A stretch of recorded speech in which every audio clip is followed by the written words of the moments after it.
lahat sa umaga ito, mga true-blooded kapamilya mula sa Philippine International School for Aviation Sciences, Bacoor, Cavite! At syempre pa, ang mga kasama natin dyan, mga kababayan natin dyan sa Pasig, andyan si Tita Winnie, sa Barangay Kapitolyo, Pasig. At syempre, kasama ko ngayon ang Mocha. Yung grupo Mocha, no? Pinag-iwalay ko talaga si Shirley at si Mocha dahil baka kung ano na lamang ang gawin nila, no? Magkakaroon na naman ng issue, hindi ba? Kaya nasa gitna po ako. Baka naman akong halikan ninyo, ha? Ayan. Sandali, dahil pa na yung rollback ng presyo ng gasolina, aba, hinihiling din ng ang taong bayan ang pagbaba ng pasahe sa jeep. At idamay na rin daw ang taxi na 40 pesos ang flag down rate. Para kayong poprotesto sa Menjola. Oo nga. Pero, itataas naman natin ang energy dahil bibigyan na namin kayo ng isang umagang very good! Yes! Mga fans, binigyan ng birthday party ang Robicol. Robicol? Ano ba kay Robicol? Gamot? Hindi gamot yun. Tao yun, ano? Pinagsama ang pangalan ni Robbie Domingo at Nicole Uisiuseng ng PBB Teen Edition Plus. Dahil noong Sunday nga, sila sinurprise ng kanilang fans na gumastos talaga para sa mga personalized items ni na Robbie at Nicole. Pero ano na nga ba ang real score sa dalawa? Hindi ba nagalit ang special love ni Nicole na si Joseph Elizalde? May pag-asa ba si Robbie sa puso ni Nicole? Kayo ang sumagot niya, Nicole at Robbie! Hindi ko po alam, pero siguro competition na nga. Pero paano naman ako? Friends naman kami ni Robbie eh. Paano naman Close ako? friends naman kami ni Robbie. Paano naman ako? Close friends nga. Hanggang doon na nga lang. Di ba yun na nga? Hindi, joke lang. Maging ano to, close friends lang kami. Well, para sa akin naman po, it's a matter of preference naman po. Hindi naman sa competition naman kung Ionic or Robbie Cole. Pero sa tingin ko naman po, kung ano man yung parang kung ano yung gusto nila, syempre bibigay ni Nikki, bibigay ko po sa kanila. O, ayan, si Robbie pala at si Nicole ay parang si Hershey at si Mocha, close friends. Ayan, ako paano naman nga talaga si Papa Robbie niya, Nicole, ha? At paano na ang dalawang ito? Sino? Manager ni Gabi, sasampalin ng kontrata si Gabi? Kontrata talaga? Oo, Diyos ko, kung nakasulat yan sa kahoy, di kahoy ang isinampal kay Gabi, di ba? Oo.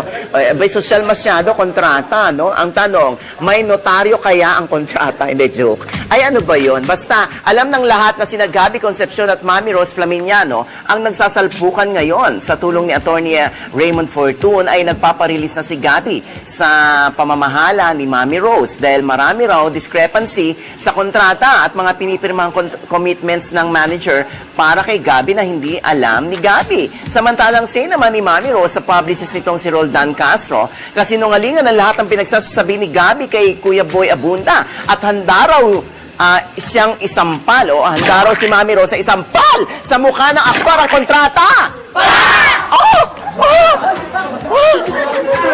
Dugo!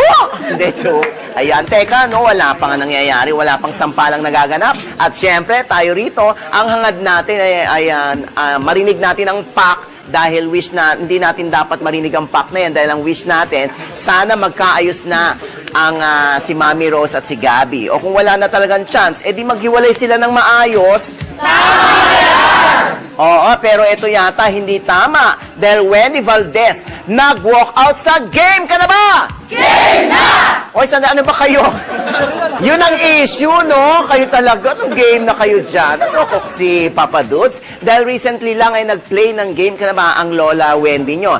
Nung 5 na lamang sila, di ba? O 5 sila. May tanong si Edo Manzano, who is the man behind the Penthouse magazine? Ang sagot, Bob Gushoni. Multiple choice yun, hindi ba? Naunang mag-swipe itong si Wendy. Ang sagot niya, Shoni. Sumagot naman si Edo ng, that is correct. Tapos, stop taping. Oo, pinastop ni Direk Bobet Vidanes kasi ni-rewind ang tape ng 10 beses para makasiguro kung Gusyoni nga ang binigkas ni Wendy o Shoni. Malinaw sa playback na ipinakita na Shoni lang ang sinabi ni Wendy at nagsorry rin si Edu na nagkamali siya ng dinig. At saka importanteng tama ang bigkas kahit apelido lang ng tao ang banggitin. Aba, ang Wendy na high blood yata. Oo, nagtatataray, pinanindigan niyang tama ang sagot niya at natatalakan niya pati ang production staff. Sabay walk out with matching crying out loud. Aba, talagang excited kayo sa kwento, ha? Ayun, after a while, na-convince din si Wendy na bumalik sa game para ituloy ang taping. Pero syempre, nag-iwan na ng bad impression sa mga tao itong si Wendy na isa siyang malditang babae. Oo. Next time din, wag na siyang magsasali sa mga game show kung ayaw niyang ikinokorek siya. At higit sa lahat, kung nag-inarte siya ng hindi tama. Tama na yan! O, Diyos ko, kitang ngalang-ngala mo, Day. Kakaloka ka. Oo, Diyos ko. Pakbet ang kinain mo, no? Sige, singit-singit. Okay. Okay. Handa na ba kayo, guys? Handa na! Okay, kung handa na kayo, let's do the locomotion!